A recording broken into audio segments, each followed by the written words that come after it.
Business leaders know the future is already here. Distraction threatens productivity, technocrats are taking over, civility is sliding, memes control the stock market, and non humans are entering the workforce. I'm Justin Brady, equipped with 12 workplace trends derived from SHRM, analyzing 7,000 pages of reports. You and I are going to hear from psychologists, off the beaten path experts, CEOs, scientists, entrepreneurs, and analysts to make sense of it all. You don't need to be a futurist. You need actionable insights now. You need to be a tomorrowist. I'm Justin Brady, and joining me today is Michael Froman, the president of the Council on Foreign Relations. And of course, Michael, first of all, if I was going to read your entire CV, we would be here all day. It's very impressive. But first of all, thank you for coming on the Tomorrowist podcast. I really appreciate it. Thanks for having me. So everyone wants to know the future of the global workplace and what it actually looks like. And of course, that's kind of your area. But before we get started, you're also the former vice president and chairman of strategic growth at MasterCard. And you were in Obama's cabinet as the U.S. trade representative. So obviously, I think it's about half. You can correct me if I'm wrong here, but it's about half in policy and half in corporate. Did I get that right? That's about right. It's a And lot. and So, and now at a nonprofit, a think tank and publisher and educational institution. yeah, absolutely. So I can think of no one else better to talk about the global workplace and what that looks like in the future than, of course, you. I want to open with this. I have been scouring LinkedIn, and you mentioned this. I want to read this. I leave Davos increasingly convinced that the international environment is more complex and dynamic than at any point since the end of World War II. For U.S. employers, is that a cautionary or hopeful statement? I'd like to open with that. Well, look, I think it is an incredibly complex environment. And I think for employers who may not have thought that they needed to think much about politics or geopolitics or what was going on in the world, I think they're quickly coming to the conclusion that foreign policy is going to affect them and they're going to affect foreign policy. And there's been a bit of a convergence between the private sector and the concerns of the public sector. And that's going to, I think, change the way CEOs and business leaders think about managing their businesses, coming up with their strategies, how they educate and train their employees and the rising leaders in their organization, and how they position themselves to succeed in what is a very dynamic, uncertain global situation. Yeah, it's very uncertain. So are leaders going to be geopolitics experts now? Like, is the CEO, the CHRO, are they expected to be geopolitics experts? Is this where we're heading? Well, I don't know whether they have to be experts themselves or whether they need to make sure they have access to experts to help them navigate the difficult environment. Whether it's where they put their supply chains, where they make investments, what technologies they use and what technologies they transfer, how they're allocating capital and to where.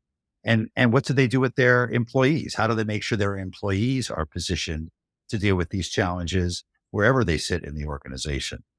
Increasingly, we're finding as organizations look to train their high potential employees, for example, or prepare employees to take on broader leadership roles, adding an element of geopolitical education, so to speak, broadening their horizons, making sure they understand not just how to be a great salesperson, but also how to navigate a complex political and geopolitical environment is an increasingly central part of what they need to do. Yeah, you mentioned the workers, the employees. They're accustomed to, at least a few years ago, this was true. They were accustomed to working next to their Russian and next to their Chinese and next to their global counterparts. This was very normal. And that is changing. Even Ukrainians, Israelis, this was a very normal workplace. We would work with people all across the world. But now we're seeing things change. In your view, how is this new global workforce, this global office changing? Well, on one hand, I think what we've seen over the last couple of years is that that kind of connectivity across borders with employees all over the world continues to work and continues to develop. I mean, you mentioned Ukraine. Ukraine became really quite an important center for digital activity. A lot of great technical expertise in Ukraine that companies all over the world were tapping. Israel, obviously, a very robust tech sector that companies from all over the world are working with. So that's very much there. I think what's happened is, for example, many companies had employees in Russia and either had to shut down because of the sanctions or move some of those employees to other locations, and that has caused some disruption. And it's required companies to look again at sort of where they have their employees and how to best make sure that they are resilient in the face of potential disruption. What does that look like though? Because you mentioned the sanctions. I'm glad you brought that up. Obviously, it's a big disruption in the global workforce. So, do we see the end of the globalized workforce? Do we see this? And I mean, even in the U.S., people are starting to scale back remote work, right? So, do we see the end of the globalized workforce as we know it, or just is it entering a new phase? Because a lot of leaders need to know how to plan out the future. I think it perhaps is entering a new phase. I think as companies are deciding where to put their next plant or their next office, they're having to think twice about, oh, do I put it in China or may I run afoul of either Chinese policy concerns or US policy concerns around the use of technology, the transfer of data, the safety and security of my employees. And that may say, okay, I'm either going to put that job back in the United States or in another location, Vietnam, Mexico, and those other countries, Malaysia, those other countries are seeing the benefit of companies diversifying their operations. There's an awful lot of reliance on China for manufacturing supply chains, but also other functions. And I think now what we're seeing is diversification, focus on resilience, on redundancy, and that sometimes leads to either reshoring or nearshoring or friendshoring some of these operations. Yeah, I mean, we are seeing a lot of that, right? We're seeing manufacturing companies, tool transfers are increasing back to the US and taking them out of different countries. So that is the big concern is, you mentioned it's a balancing act. You mentioned there has to be redundancies. Do people just go the route of I don't want a balancing act. I don't want redundancies. I want things to work and I want to be done with this. So I'm just going to localize stuff at least for US leaders. Do they just say, I'm just going to localize stuff and we're going to be done with this for now? Do we see that trend start to develop? Well, I think for some industries and some functions, that may well be the case. I think the challenge is where is it cost effective to do business, and where do you need to put employees to be close to your customers, close to the markets that you're operating in. So I think there's some adjustments to be made, but it goes industry by industry, sector by sector. Yeah, I think the approach we've had over the last several decades has been one that's really been based on efficiency. Where can we put people for the lowest cost production and operation of our firms? And I think now what we're realizing is efficiency is one important value, but there are other important values like redundancy and resilience and security. And in the context of those values, how do we balance them against efficiency? What that's likely to mean is that operations are likely to be more expensive. We hate being dependent on China for manufacturing. We also hate inflation and a higher cost of living. And the actions you take to reduce our dependency on China as a base of manufacturing are likely to increase the cost of those products. So it's a trade-off that policymakers and business people need to make. And I think the more explicit we can be about what the costs and benefits of doing so are, the more likely it is we're going to make good decisions. Yeah, and I do want to. I'm glad you brought up low cost and efficiency, and at least the U.S.'s relationship to outsourcing talent for those reasons. I know a lot of leaders right now they're going to be hesitant, whether we like it or not, whether it's right or wrong. They're going to be hesitant expanding their global workforce right now. Are concerns in the Middle East right now. There are concerns with Korea. There are concerns with China. There are concerns. The list goes on. So Where, and you might not know the answer to this, but where did all this come from? And are there leading indicators for workplace leaders on when things are going to calm down and they can increase those investments? And then we'll talk about where those investments go, obviously.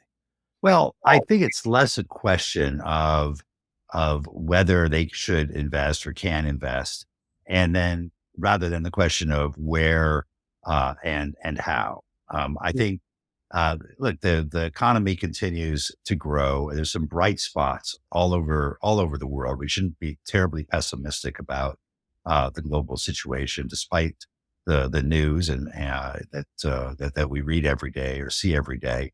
And I think the result is that companies need to decide, okay, what sort of relationships make sense to have. So, just as an example, the alliance with NATO is stronger than ever. I think our ties with Europe are stronger than ever.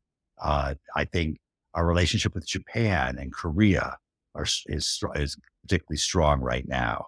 The relationship on a military side with what we call the Quad, so Japan, Australia, India, and the United States. And there's a lot of interest in India given its growth rates and its commitment Mhm. to attract investment as a matter. So I think there's lots of opportunities out there, but it may not be just where things could be put at the lowest possible cost.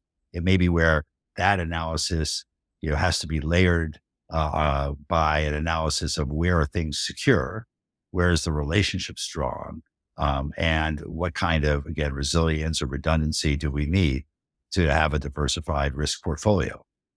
Yeah, and so let's talk. I'm glad you brought up the optimistic take because let's talk about the optimistic take. Looking at China and Ukraine, obviously, those are the big ones. There are a lot of areas we could go into, but these are the hot buttons right now. Ukraine, you had Penny Pritzker, the U.S. Special Representative for Ukraine's economic recovery on the Council on Foreign Relations. You hosted her, and she had some really exciting data. I'm going to read this from her. This is from her. She mentioned Ukraine's GDP is up 5% in 2023. Business filings are up. Obviously, there are some concerns. 8 of 10 Ukrainians believe corruption needs to be addressed. And of course, the insurance and the lending market's not great. Would you instruct a company, hey, Ukraine's great. Push into Ukraine, make expansion plans into Ukraine right now. It's all good. Or would you say things are going to be fine, but just hold off 6 months or hold off a year? How would you counsel them? Well, I think as Penny laid out in that presentation, this is a good time for planning. Ukraine's going to have a major rebuilding effort when the war comes to an end. There will be probably hundreds of billions of dollars of capital that flows into the country, and that creates some interesting opportunities for firms. I don't think many businesses are going to say now is the time, as missiles are still flying, to make major investments in physical plants in Ukraine, but I think it is the right time to plan for it and to figure out, okay, based on the strengths of the Ukrainian economy, its people, its some of its industrial and agricultural capacities, that they want to be there as soon as the moment is right. I think that's what Penny was really pushing for, is for companies to begin that process so that when the time is right, they're ready to go in and help Ukraine get back on its feet. And same question, kind of about China. I was just reading in the most recent issue of the Harvard Business Review. I think it was. I have it here somewhere. Shamin. I'm probably not going to pronounce the names right, but Shamim and Lola Wetzel had a piece in the Harvard Business Review about all the opportunity in China. There's a lot of opportunity. A lot of companies are looking at expanding into China still because of the opportunity there. I know you know a lot about this, but is the advice similar for China? We should plan, we should look at expansion plans there, but let's just, but right now is a stage of planning. Let's not jump right now. Same advice? I think it's a little bit different. I think in the Mm. case of Ukraine, the government of Ukraine desperately wants foreign companies to come in and help them rebuild their economy when this war is over. I think in the case of China, we're receiving quite contradictory messages from the government or the party there. On one hand, they've seen foreign investment fall off a cliff. There's almost no major foreign investment going into China, at least from the United States, and very little from the rest of the world. And they want foreign investors to come back. On the other hand, through a series of actions, whether it's detaining executives of Western firms or raiding the offices of firms doing analytical research, or not permitting the flows of capital out of the country, they've been sending a message that actually all is not welcomed in China, and that there's some serious obstacles to doing business. And I think Western business leaders are looking for further clarity, whether it's from the national security law, the cyber security law, some of the issues around currency and otherwise, that they'd like to see that sort of clarity before they go back in a significant way. Yeah, and again, I hate to sound like a broken record, but same question for the UAE. Obviously, during the Israeli and Gaza conflict, I know that there are tumultuous relationship between the UAE right now and Israel, Saudi Arabia and Israel. Is it the same advice there too, or is it still a wait and see scenario? Well, I think both the UAE and Saudi Arabia are eager to attract business activity. And I don't think there's any ambiguity there. And the tensions with Israel, actually, I think the relations between those countries and Israel are probably in some respects better, or on a better track than they were 5, 10, 15 years ago. UAE has normalized relations with Israel, and Saudi Arabia is actively talking about normalizing relations with Israel. So I think there's a great desire to attract participation of foreign companies, for example, Saudi Arabia and the UAE's big investment plans of their own, putting capital to work and looking for Western companies to provide expertise and technology. So, last question before I let you go. Obviously, we really appreciate your time. One of the things that was interesting about these wars, or I should say, one of the things that is interesting about these wars is I'm almost calling it a connected Cold War. We have access to our staff in these countries that we've never seen before. So this is a very, very big challenge for American companies, for US companies in dealing with these problems and these issues with their own workforce. They've never had to deal with this before. So I mean, no one was prepared for this. Is this something that workforce leaders, CEOs, CHROs should be prepared for moving forward now? Is this the new world? I think there is a new reality that whether it's wars, other tensions, competition, for example, with China, that these issues are coming home to companies in a very powerful way for their employees, for their investors, for their shareholders, for their management.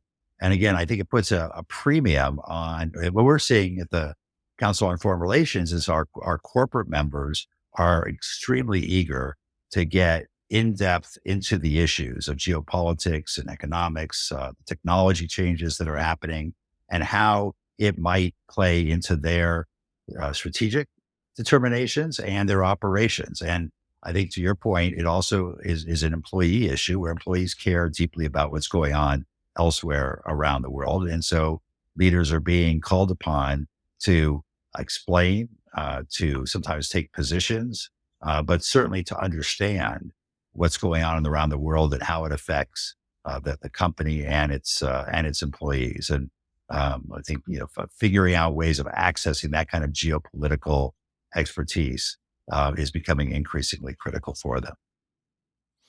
Michael Froman, president of the Council on Foreign Relations, thank you so much for giving all the listeners your time. And thank you, of course, for being on Tomorrowist. Thanks for having me. Good luck. Before we say goodbye, I encourage you to subscribe to Tomorrowist wherever you get your podcasts. You can find Tomorrowist weekly newsletter and all episodes at shrm.org/Tomorrowist. Thanks for listening, and remember, the decisions you make today shape tomorrow. Be a Tomorrowist.